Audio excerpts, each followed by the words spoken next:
acostumbré a mi espacio,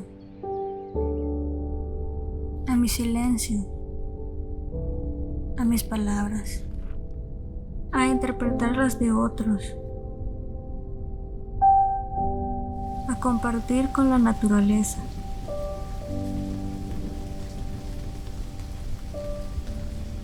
A despertar día tras día, mientras nada ocurre. A percibir un abanico de emociones. A aceptarme. A recordar momentos. En un inicio lo ignoré, pero creo que logró atraparme.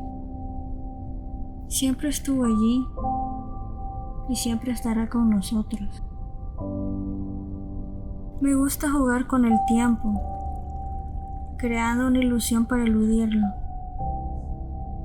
Han pasado los meses y he logrado engañarlo.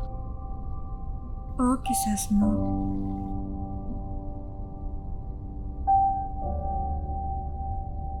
Y sigo atrapada en su juego. Ya no sé distinguir lo que es real o un sueño.